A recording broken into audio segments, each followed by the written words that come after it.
Bayangkan dunia lebih dari 1000 tahun yang lalu, sebuah dunia yang dipenuhi dengan ketidaktahuan dan gelapnya mistisisme. Pada masa itu, ilmu pengetahuan belum berkembang seperti sekarang. Namun di tengah peradaban Islam yang gemilang, seorang pemuda bernama Ibnu Sina atau yang lebih dikenal di dunia barat dengan nama Avicenna, memulai perjalanan yang akan mengubah wajah dunia kedokteran selamanya. Lahir di Bukhara, sekarang Uzbekistan, pada tahun 980 Masehi, Ibnu Sina tumbuh dalam lingkungan intelektual yang kaya. Ayahnya seorang pejabat pemerintah yang juga menghargai pengetahuan. Di usia muda, Ibnu Sina sudah menunjukkan bakat yang luar biasa, tidak hanya dalam kedokteran, tetapi juga dalam matematika, astronomi, filsafat, dan bahkan musik. Namun satu bidang yang benar-benar menjadi obsesinya adalah kedokteran. Di masa mudanya, Ibnu Sina belajar dari berbagai guru dan menghabiskan banyak waktu untuk menyelami buku-buku klasik Yunani, terutama karya-karya Hippocrates dan Galen. Sejak usia 16 tahun, ia sudah menjadi dokter dan pada usia 18, ia dikenal sebagai dokter istana yang dihormati di kawasan yang saat itu dikuasai oleh kerajaan Samanid.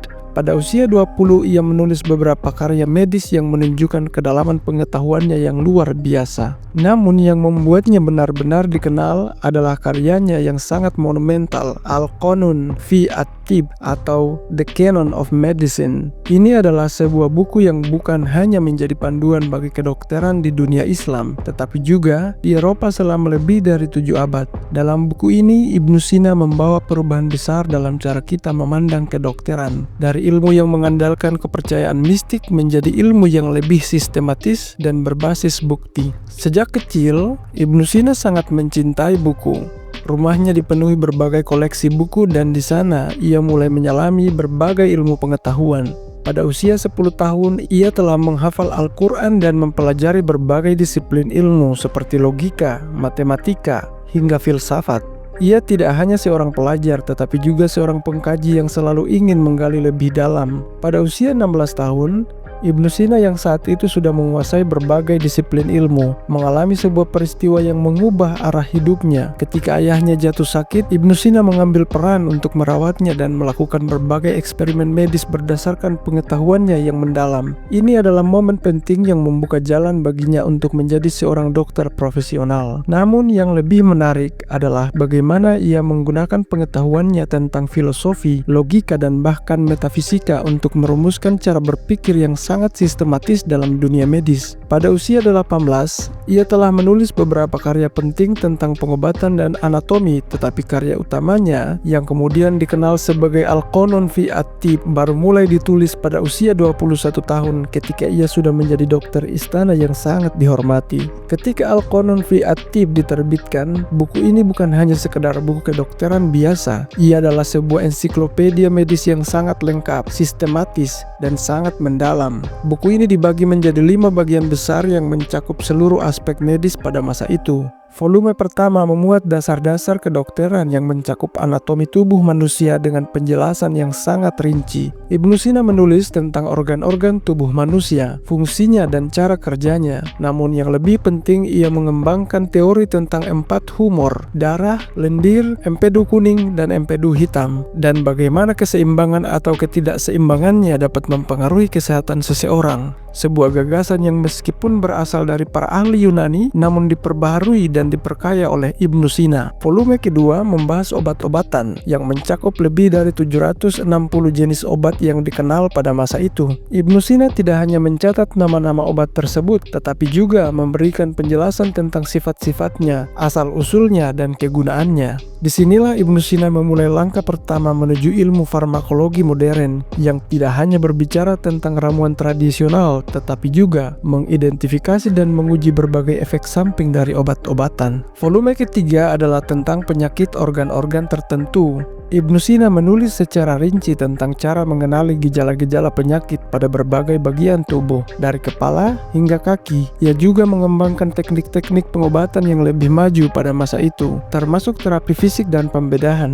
Volume keempat membahas tentang penyakit umum seperti demam, infeksi, dan penyakit kronis. Di sini, ia menekankan pentingnya pengobatan yang tidak hanya berdasarkan gejala, tetapi juga pada analisis menyeluruh terhadap tubuh dan kondisi lingkungan pasien. Dan akhirnya, volume kelima menyajikan tentang pembuatan obat-obatan kompleks yang merupakan bagian penting dari pengobatan masa itu. Ia menjelaskan cara-cara membuat ramuan obat dengan bahan-bahan yang beragam dan memberikan petunjuk bagaimana mencampur dan mendosisnya dengan benar. Al-Qanun tidak hanya berfungsi sebagai panduan pengobatan, tetapi juga merupakan kompendium pengetahuan medis yang menggabungkan berbagai teori di masa lalu dan penemuan baru yang diprakarsai oleh Ibnu Sina. Melalui buku ini, ia menciptakan sebuah sistem yang bisa dipahami dengan jelas oleh setiap praktisi medis, menjadikan kedokteran bukan hanya soal pengalaman atau intuisi, tetapi sebuah ilmu yang sistematis dan terstruktur. Al-Qanun fi at-Tib tidak hanya berpengaruh di dunia Islam, tetapi juga di dunia Barat. Setelah diterjemahkan ke dalam bahasa Latin pada abad ke-12, buku ini menjadi teks utama yang digunakan di universitas-universitas Eropa seperti di Padua, Bologna, dan Montpellier.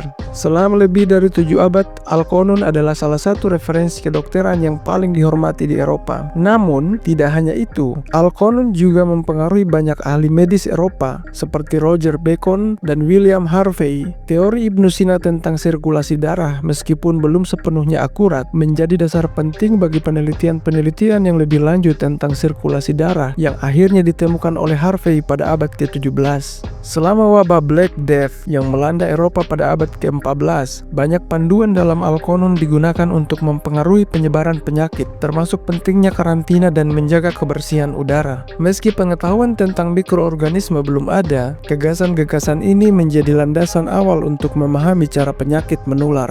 Ibnu Sina tidak hanya seorang dokter, ia adalah seorang filosof, seorang ilmuwan, dan seorang polimatik. Selain karya medisnya, Ibnu Sina juga menulis karya-karya penting dalam bidang filosofi dan metafisika. Karyanya, Kitab Asy-Syifa adalah contoh bagaimana ia menggabungkan logika Aristotelian dengan pemikiran-pemikiran Islami yang menekankan pada pengetahuan sebagai jalan menuju pemahaman yang lebih tinggi.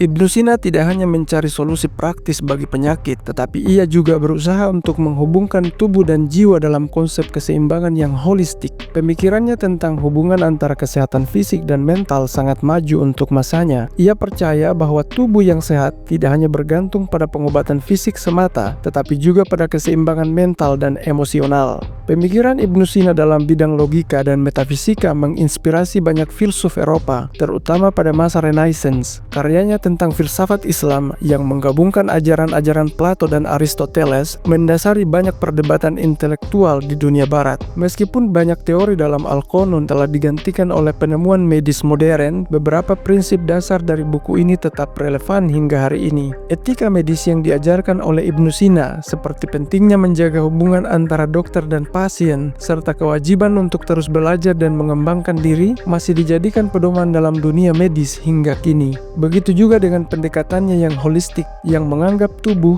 pikiran, dan lingkungan sebagai satu kesatuan, adalah konsep yang mulai banyak diterapkan dalam pengobatan integratif dan medis alternatif. Penelitian modern yang menggunakan pendekatan berbasis bukti seringkali mendapati bahwa banyak ide yang dicetuskan oleh Ibnu Sina tentang pengobatan herbal dan perawatan tubuh terhubung dengan penelitian kontemporer dalam pengobatan alami dan pengelolaan stres. Ibnu Sina adalah bukti bahwa individu dapat mengubah dunia bahkan di tengah keterbatasan zaman. Melalui Al-Qanun fi at-Tib, Ibnu Sina tidak hanya memberi kontribusi pada dunia medis, tetapi juga membuka jalan bagi ilmuwan di seluruh dunia untuk berpikir secara sistematis dan berbasis bukti.